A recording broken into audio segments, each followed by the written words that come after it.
शुमाली Korea और Kim Jong on वो दो नाम जो पूरी दुनिया ख़ासकर अमेरिका के लिए एक मुश्किल और ख़तरे की अलामत बने हुए हैं। एक और अहम ख़बर शुमाली कोरिया से आई है जिसका एतराफ़ आलमी एजेंसी ने भी किया है। ये ख़बर क्या है और इसमें एटॉमिक मवाद के हवाले से क्या बातें हैं, मेरे साथ मौजूद हैं आमिर रज़ा ख़ान, उनसे बात करते हैं। आमिर भाई, वो रोज़ किसी न किसी मिसाइल का तजुर्बा तो करता है, लेकिन अब तो एटमी मवाद के हवाले से बड़ी अहम खबर आई है। वो खबर क्या है और अमेरिका इतनी मुश्किल में क्यों आया हुआ है? देखिए, सबसे पहली बात तो ये कि अक़वाम मुत्तहिदा की एक एजेंसी है जिसका आपने जिक्र भी किया, IAEA। ये इंटरनेशनली एटॉमिक जो मामलात हैं उनको देखती है। ये उसकी रिपोर्ट है और काफ़ी खौफनाक रिपोर्ट है। रिपोर्ट ये है कि किम जोंग के पास इस वक्त दुनिया में एटमी जो वार हेड्स हैं उनकी बड़ी तादाद जमा हो गई है, जो कि तकरीबन रशिया और अमेरिका और चाइना के बराबर की है। यानी ये इतनी बड़ी तादाद है जिस पर वार्निंग जारी करनी पड़ी है कि ये जो एटमी वार हेड्स हैं ये अगर चलेंगे तो जापान और जनूबी कोरिया जो है ये मलिया मेट हो जाएंगे। बिल्कुल ऐसे अब ये और इसके दो बड़े दुश्मन भी खित्ते में यही हैं। अच्छा, सबसे बड़ा खिता तो इसका अमेरिका दुश्मन है। नहीं, इस खित्ते की बात कर रहा हूं, लेकिन किम जोंग जो है ये बात जानते हैं कि उन्होंने नॉर्दर्न चाइनीज सी को जो है उसको बचा के रखना है और आने वाले वक्त में शायद अमेरिका इस तरफ कोई शरारत कर सकता है जिसमें आपने तोशिमा के उसकी हमने वीलॉग भी किया था और उस पर शरारत कर सकता है। और मुझे ये लगता है कि ये एटमी वार हेड्स की बड़ी तादाद का बताया जाना जो है ये शायद किम जोंग की एक जंगी हिकमत अमली है। अच्छा अमर भाई, हालांकि वो डिक्लेयर एटमी कुव्वत नहीं है, अगर वो डिक्लेयर नहीं है लेकिन उसके बावजूद वो अपने एटमी हथियार बना रहा है, तो ये तो बड़ी खौफनाक खबर है। वो ना सिर्फ बना रहा है बल्कि वो इससे इनकार भी नहीं कर रहा है। हाँ, अच्छा, वो कहता है कि हाँ भाई आओ, हाँ, देखो वो ये बात बड़ी अहम है कि अगर इतनी बड़ी एजेंसी जो हैं इस बात की तस्दीक कर रही हैं कि उसके पास एटमी तो है ना? नहीं, कुछ नहीं, उसके पास एटमी वार हेड्स। देखें, IAEA का रिपोर्ट जो है अदील भाई, वो ये रिपोर्ट नहीं है जो आप और मैं बना लें। ये कोई ऐसे किसी इदारे की रिपोर्ट नहीं है। ये पूरे हकायक पर मबनी अक़वाम मुत्तहिदा में रिपोर्ट पेश की गई है कि उसके पास एटमी वार हेड हैं और उसने जो 10 मिसाइल्स अभी अपने टेस्ट किए हैं जो बैलिस्टिक और क्रूज़ मिसाइल्स हैं, ये 10 के 10 एटमी वार हेड ले जाने वाले मिसाइल्स हैं।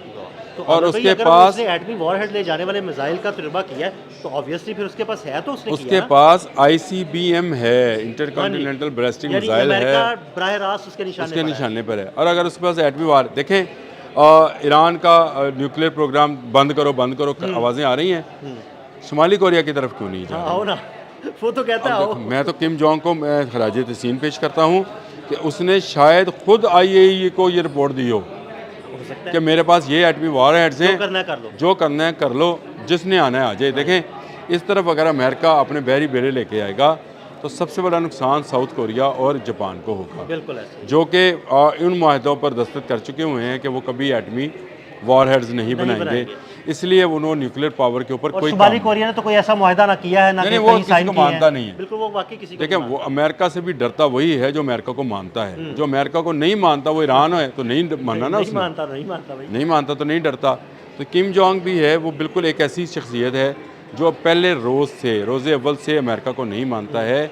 ये चाइना का एक ऐसा गाइडेड मिसाइल है किम जोंग, जो उसने इंस्टॉल कर रखा है बिल्कुल ये पानियों के अंदर, जापान के पानियों के अंदर, जो किसी वक्त भी किसी मुल्क को तबाह कर सकता है।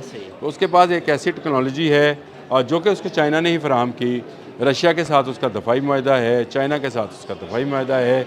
चाइना के वो अपनी टेक्नोलॉजी जो है उसको बढ़ा रहा है और ये अपने वालिद के दौर से ही किम जोंग जो है इस सारे काम, ये जब 12-13 साल का था तब से ये इन साइट्स का दौरा करता था जहाँ पर मिसाइल्स बनते थे। और वो अब अपनी बेटी के साथ भी यही मामला कर रहा है, अपनी बेटी को साथ लेके चलता है क्योंकि उनको पता है कि वहाँ पर उसके बाद उसकी बेटी ने हुक्मरान होना। अभी वो तो पूरी दुनिया के लिए नहीं, अमेरिका के लिए दर्द सर बना हुआ है।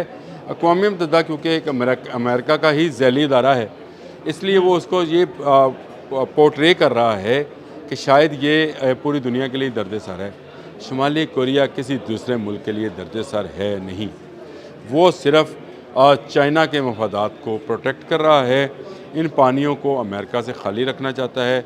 वो जानता है कि जब तक वो अंगेज रखेगा तब तक चाइना अपनी तजारत इसमें से करता रहेगा और उसमें से एक मुनासिब हिस्सा जो है वो शुमाली कोरिया को मिलता रहेगा। और शुमाली कोरिया में तो अब ट्रेन सर्विस चाइना से शुरू हो गई है। हाँ जी बिल्कुल, बड़ा इफ्तिताह हुआ इसका। पिछले दिनों जब वो चाइना के दौरे पर थे उस दौरान ये सारे मामला तय पाए। और अब चाइना के, अगर आप इस तरह से समझे कि इस वक्त चाइना के पास एटमी वॉर दुनिया में सबसे ज़्यादा है, उसकी वजह ये है इस रिपोर्ट के बाद अमेरिका तीसरे नंबर पर चला गया है, चाइना इन द फर्स्ट, क्योंकि चाइना और शुमाली कोरिया के वॉरहेड्स को एक ही समझे। हाँ जी बिल्कुल, मैं भी यही बात करने लगा था। नंबर 1 हो गया, नंबर 2 पे रशिया आ गया जो कि इस वक्त नंबर 1 था एटमी वॉरहेड्स के, नंबर 2 पे आ गया ना? वो अमेरिका नंबर 3 पे चला गया। तो ये एक अमेरिका की, मैं समझता हूँ कि पहले नंबर से तीसरे नंबर पर तनज़ली शुरू हुई है और ये तनज़ली इस जंग के बाद जो कि आपने हरमज़ में लड़ी जा रही है मज़ीद होगी। ये सुपर पावर्स जो हैं ये बड़ी जंगों के बाद ख़त्म हो जाया करती हैं। अगर आप आज से 200 साल पहले हम होते तो हम कहते कि यार सूरज ग़रूब नहीं होता था बरतानिया का, बिल्कुल, लेकिन एक के बाद एक वर्ल्ड वॉर ने उसका तिया पंचा एक कर दिया। आज वो अपने मुल्क तक महदूद है बरतानिया, बिल्कुल, जिसका सूरज ग़रूब नहीं होता था। और इसी तरह से अमेरिका का डाउनफॉल भी किसी बड़ी जंग से होना है, वो चाहे शुमाली कोरिया के पानियों में हो, चाहे आपने हरमज़ या बाब मंदब पे हो।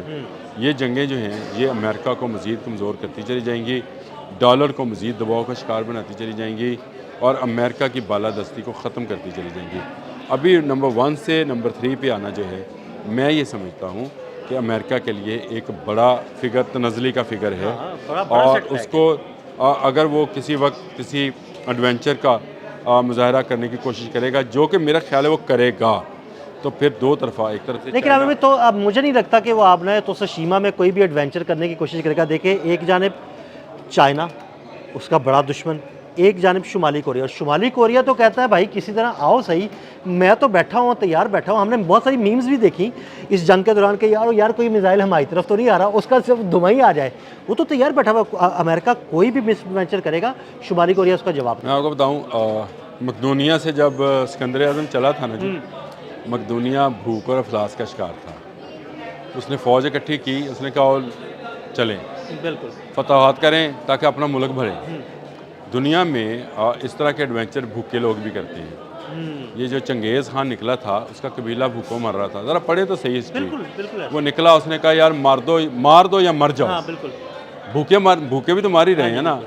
अमेरिका इस जंग के बाद भूखा होने वाला है भाई। अच्छा, ये आपने मलाका हो या तोसीशिमा हो या कहीं जगह पे हो, देखिए जब आपका मुल्क कमज़ोर हो रहा होता है ना, आपकी बॉडी बहुत बड़ी होती है और आपकी खुराक कम होना शुरू है ना, तो आपको कमज़ोरी भी पहले होती है, तो आप उसके लिए हाथ पाँव मारते हैं। ये अगर हाथ पाँव मारेगा तो इसको चीन और शुमाली कोरिया मिलकर ज़्यादा मारेंगे। अब उनके पास एटमी हथियार भी मौजूद हैं। ये ईरान नहीं है जिसके पास एटमी हथियार नहीं थे। अगर ये एटमी हथियार का IAEA ने कह दिया है रिपोर्ट के अंदर, तो अमेरिका शायद इस तरफ ना जाए, लेकिन कहीं ना कहीं हाथ पाँव ज़रूर मारेगा।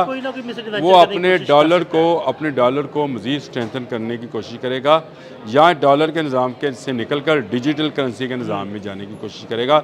ये हमें इस पर नज़र रखनी है। आने वाले दिनों में इस जंग में अल्लाह करे ये अमन हो जाए इंशाअल्लाह। आने वाले दिनों में आप देखिएगा, जो एक वर्डिक्ट मैं कर रहा हूँ आपको मिडल ईस्ट के अंदर ममालिक चाइना के साथ दफाई माहदे करते हुए नज़र आएंगे, ऐसे ही, और वो अमेरिका के तसल्लुत से बाहर होते हुए नज़र आएंगे। पेट्रो डॉलर की जगह पर मज़ीद कोई करेंसी जो है, चाहे वो डिजिटल हो, कोई भी हो सकता है, वो करेंसी जो है वो आ सकती है। थीम भी हो सकती है, थीम भी एक डिजिटल करेंसी है, वो हो सकती है। वो अगर आ जाती है तो आप देखिएगा कि अमेरिका को अपने इतने बड़े जुस्से को पालने के लिए, इतने अखराजात को पालने के लिए, इतनी बड़ी फ़ौज और इतने बड़े असला साज फैक्ट्रियों को पालने के लिए मज़ीद जंगों की ज़रूरत पड़नी है। जो मैं ये कहता हूँ ना कि ये इस जंग के बाद अब दुनिया में कहीं ना कहीं जंग जारी रहेगी, वो मैं इसी के पेश नज़र करता हूँ। बहुत शुक्रिया आमिर भाई ने बड़ी तफसील के साथ सारे मामले पर रोशनी डाली। मज़ीद अपडेट्स के लिए हमें फॉलो करते रहें। अदील अहमद और आमिर रज़ा को इजाज़त दीजिएगा। अल्लाह हाफ़िज़।